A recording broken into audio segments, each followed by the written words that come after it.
रूप से था। आप देखोगे कि नाटकों में भारतेंदु हरिश्चंद्र, खुद लोक नाट्यों का कई बार हबीब तनवीर को आप देखोगे, सारा का सारा उसका जितने नाटक है, आगरा बाजार ले लो, चरणदास ओर ले लो, कहते हैं कि हबीब तनवीर के नाटकों के जो पात्र हैं वो मतलब छत्तीसगढ़ी लोक शैली में जिस तरह से वो मतलब बचाते हैं अपने लोग को, कि आधे गांव के पात्र थे और आधे शहर में।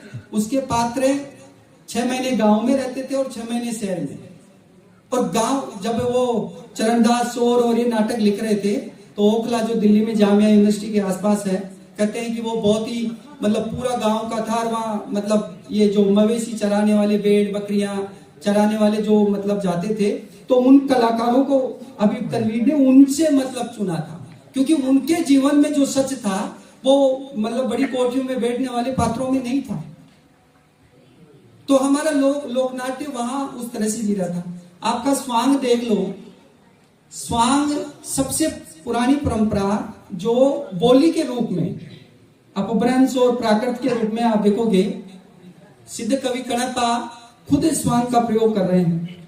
जैसे मैंने कहा कि ख्याल के रूप में कहा तो बहुत बड़ा दायरा था, लेकिन आज कारण यह है क्योंकि जैसे जैसे शहरों में मतलब हमारा प्रवेश हुआ, लोग की जो जिम्मेदारी थी उस जिम्मेदारी को संभालने की बजाय हम कहीं ना कहीं सरकारी संस्थाओं पर छोड़ दिए, और सरकारी संस्थाएं इस चीज को सीमित कर दी। क्योंकि रंगमंच और नाटक विधा तो ऐसी है, धीरे धीरे हमारे साहित्य से भी विलुप्त हो रही है। और विलुप्त का क्या है कि हर जगह हटाया जा रहा है। नाटक और रंगमंच पे मैं इसलिए ध्यान दे रहा हूं, अभी एक यूनिवर्सिटी में 20 साल से विकल्प के रूप में पेपर चलता था।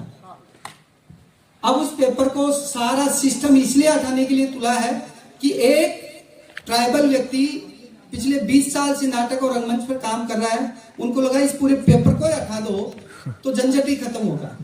वो दरअसल पेपर नहीं हट रहा है, वो जो दृश्यात्मक जो अनुभूति थी, जो हमारी सीधी संवेदना जुड़ रही थी मंच के माध्यम से किसी भी विषय को, वो खत्म हो रहा धीरे धीरे। ऐसे ही हमने लोग, क्योंकि देखो आज लोग नाट्य कहाँ होते हैं, मैंने रामलीला, रासलीला और ये जितने भी यात्रा होते थे, हर वो विदेश या देख लो, बिहार वाला, राजस्थान में तमाशा, रे सब धीरे धीरे खत्म हो रहे हैं। रामलीला कई दिन तक चलती थी, रासलीला कई दिन तक चलती थी, जिससे सीधा हमारा संवाद होता था, हमारे बच्चे जानते थे। लेकिन अब कहां तक, अब वो सिर्फ सरकारी व्यवस्था तक सीमित हो गया।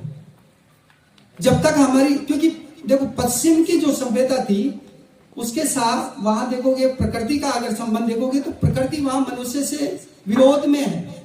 हमारे प्रकृति मनुष्य के साथ थी, सुख दुख में थी, लेकिन आपने उन्हीं पश्चिमी का अनुकरण करते हुए हमने यहाँ पर भी वही चीजें लागू करना शुरू कर दिया है।